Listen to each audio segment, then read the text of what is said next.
محترم ناظرین، آج کی اس ویڈیو میں سب سے پہلے دنیا میں آنے والے انسان یعنی حضرت آدم علیہ السلام کا تذکرہ کرنا چاہتا ہوں۔ قرآن کریم میں کئی جگہوں پر اللہ تعالیٰ نے حضرت آدم علیہ السلام کا تذکرہ کیا ہے۔ سب سے پہلے یہ جاننا چاہیے کہ آدم علیہ السلام کے دنیا میں آنے سے پہلے بھی یہ دنیا آباد تھی، لیکن یہاں انسان نہیں بلکہ جنات و شیاطین رہا کرتے تھے، اور آسمانوں میں یا جہاں کہیں بھی اللہ تعالیٰ چاہتے تھے وہاں فرشتے اللہ تعالیٰ کی عبادت میں لگے رہتے تھے، اور جس فرشتے کو جس قسم کی عبادت دی جاتی تھی وہ فرشتہ اسی عبادت میں لگا رہتا تھا۔ اور زمین پر جو جنات و شیاطین رہا کرتے تھے ان میں آپس میں بہت لڑائیاں ہوا کرتی تھی۔ ایک مرتبہ ایسا ہی ہوا کہ ان میں آپس میں بہت زبردست لڑائی ہوئی، تو اللہ تعالیٰ نے فرشتوں کو بھیجا اور فرشتوں نے انہیں آ کر بہت مارا، اتنا مارا کہ کچھ کو سمندروں میں پھینک دیا، جنگلوں میں پھینک دیا، پہاڑوں میں پھینک دیا۔ ان میں ابلیس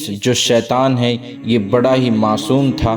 فرشتوں نے اسے چھوٹا اور بھولا بھالا سمجھ کر اللہ سے سفارش کی اور اپنے پاس اس کو لے گئے، اور شیطان نے اس گمان پر کہ مجھے زمین کا بادشاہ بنایا جائے گا اللہ تعالیٰ کی خوب عبادت کری اور عبادت میں کوئی کسر نہ چھوڑی، لیکن اللہ تعالیٰ کو کچھ اور ہی منظور تھا، اور اللہ تعالیٰ کو اپنا خلیفہ اور نائب انسان کو بنانا تھا۔ چنانچہ فرشتوں کے سامنے اس کا تذکرہ کیا اور فرمایا وَإِذْ قَالَ رَبُّكَ لِلْمَلَائِكَةِ إِنِّي جَاعِلٌ فِي الْأَرْضِ خلیفہ، اور وہ ٹائم بھی یاد کرنے کے قابل ہے جب تمہارے رب نے فرشتوں سے فرمایا کہ میں زمین میں اپنا نائب بنانے والا ہوں۔ سوال یہ پیدا ہوتا ہے کہ اللہ تعالیٰ کو تو کسی کے مشورے کی ضرورت نہیں ہے، پھر اللہ تعالیٰ نے فرشتوں سے کیوں مشورہ لیا کہ میں زمین میں اپنا نائب بنانے والا ہوں؟ جواب یہ ہے کہ اللہ تعالیٰ صرف فرشتوں کی رائے کو ظاہر کرنا چاہتے تھے۔ دوسری وجہ جو آیت کریمہ سے واضح ہے وہ یہ ہے کہ فرشتے یہ سمجھ رہے تھے اللہ تعالیٰ کوئی مخلوق ہم سے افضل اور اعلیٰ پیدا نہ فرمائیں گے۔ اس سے فرشتوں کو بتانا بھی مقصود تھا کہ تمہارا یہ نظریہ ٹھیک نہیں ہے۔ انی اعلم ما لا تعلمون، جو میں جانتا ہوں وہ تم نہیں جانتے۔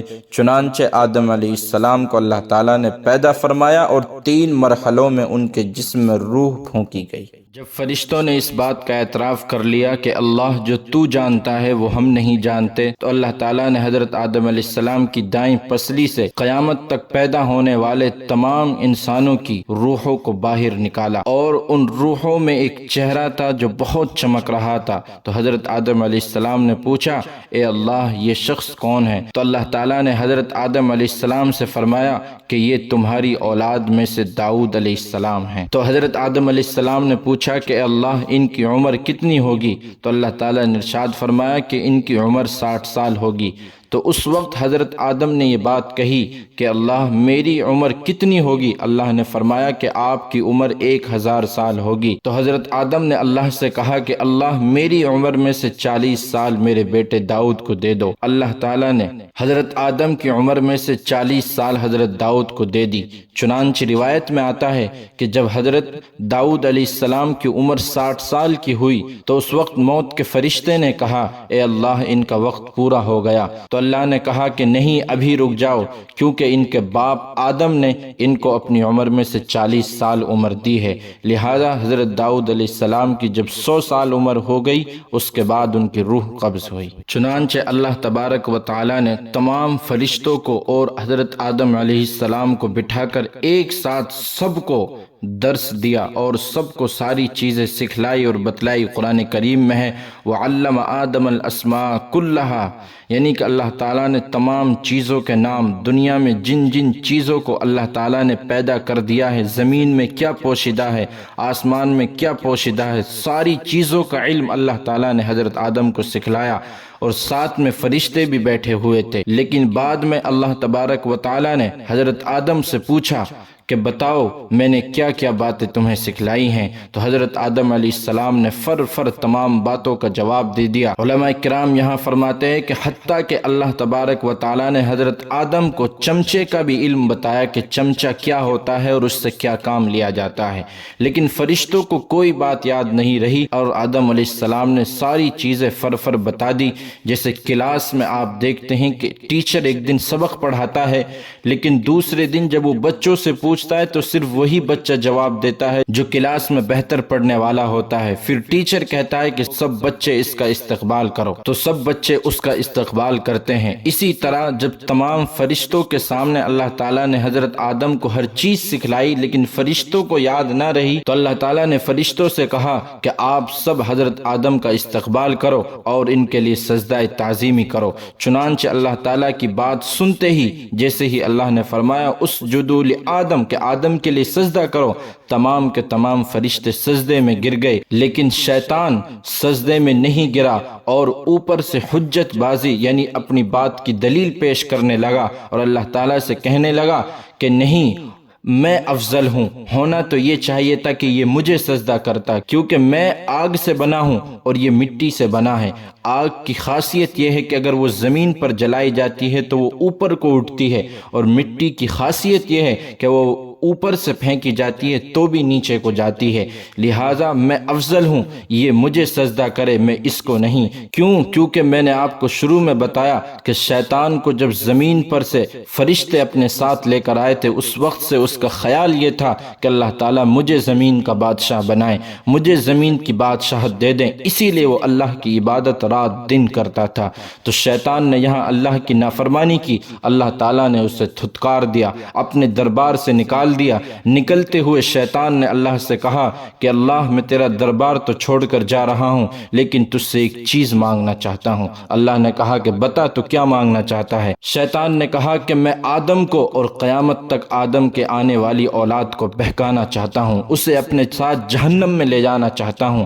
اللہ تعالیٰ نے اس کو اجازت دے دی کہ جا، جو میرے بندے ہوں گے وہ تیرے بہکاوے میں نہیں آئیں گے، اور اگر کوئی میرا بندہ تیرے بہکاوے میں آئے گا بھی اور وہ زندگی بھر تیرے ساتھ رہے گا، لیکن پوری زندگی میں اگر اس نے ایک مرتبہ بھی مجھ سے سچے دل سے توبہ کر لی اور کہہ دیا اللہ میں آج سے شیطان کی نہیں تیری مانوں گا، تیرے نبی کی مانوں گا، تو میں اسی دن اس کو معاف کر دوں گا اور اپنا بندہ بنا لوں گا۔ چنانچہ اللہ تبارک و تعالیٰ نے جو مٹی حضرت آدم کے بنانے میں بچ گئی تھی، اس بچی ہوئی مٹی سے ہماری اور آپ کی ماں حضرت حوا کو پیدا فرمایا۔ ان دونوں کو پیدا کرنے کے بعد اللہ نے حکم دیا کہ آپ جنت میں جاؤ، لیکن جنت میں جانے کے بعد ایک درخت کے پھل کے کھانے سے منع کر دیا کہ اس کو مت کھانا۔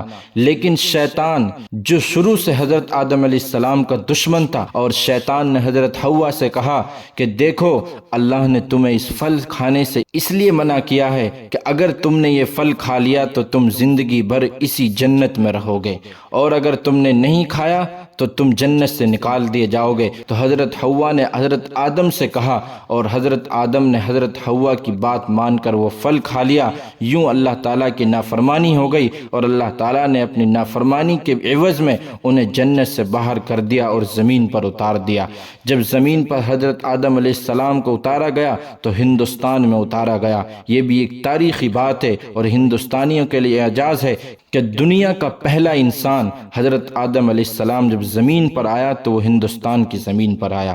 میرے بھائیوں، یہاں آنے کے بعد حضرت آدم علیہ السلام نے کئی سال تک مسلسل دعا کی، اپنی غلطی کا اعتراف کیا، اللہ تعالیٰ سے معافی مانگتے رہے۔ بالآخر ایک دن حضرت آدم علیہ السلام کی زبان سے نکلا، اے اللہ مجھے محمد الرسول اللہ صلی اللہ علیہ وسلم کے صدقے میں معاف کر دے۔ تو اللہ تعالیٰ نے فوراً معاف کر دیا اور پوچھا کہ آدم تمہیں محمد کے بارے میں کہاں سے پتہ چلا؟ تو حضرت آدم نے فرمایا کہ اللہ جس وقت تو نے مجھے پیدا کیا تھا میں نے اسی وقت عرش پہ تیرے نام کے ساتھ محمد الرسول اللہ لکھا ہوا دیکھا تھا۔ تو اللہ تعالیٰ نے فرمایا کہ یقیناً میں نے اسی کے صدقے میں اس پوری دنیا کو بنایا ہے۔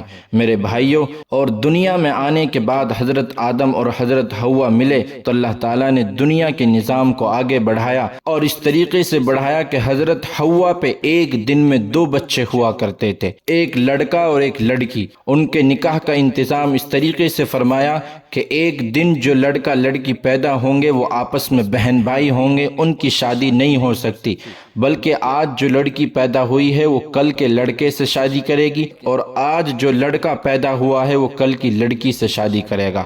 اس طریقے سے دنیا کا نظام چلتا رہا۔ اور یہاں یہ بات بھی یاد رکھنے کے قابل ہے کہ حضرت آدم علیہ السلام جس طریقے سے سب سے پہلے انسان ہیں، اسی طرح آپ انسانوں میں سب سے پہلے حاجی بھی ہیں، اور تمام دنیا میں صرف ہندوستان کو اللہ نے یہ عزت بخشی کہ حج کے لیے سب سے پہلا سفر یہیں سے ہوا۔ تاریخ مکہ مکرمہ میں حضرت بریدہ کی روایت سے نقل کیا ہے کہ حضرت صلی اللہ علیہ وسلم نے فرمایا کہ جس وقت حضرت آدم علیہ السلام زمین پر اتارے گئے تو انہوں نے خانہ کعبہ کا 7 چکر طواف کیا، اور اب جہاں مقام ابراہیم ہے اس کے مقابل 2 رکعت نماز ادا کی۔ خانہ کعبہ کی سب سے پہلی تعمیر حضرت آدم علیہ السلام کے ہاتھوں سے ہوئی، اور اللہ تعالیٰ نے ان کو حکم دیا کہ مکہ مکرمہ جاؤ اور وہاں ایک گھر کی تعمیر کرو، اور جس طرح فرشتوں کو طواف کرتے دیکھو اسی طرح اس گھر کا طواف کرو۔ تاریخ طبری میں ہے کہ حضرت ابن عمر رضی اللہ تعالیٰ عنہ نے فرمایا کہ حق تعالیٰ نے حضرت آدم علیہ السلام کو ہندوستان میں وحی بھیجی کہ خانہ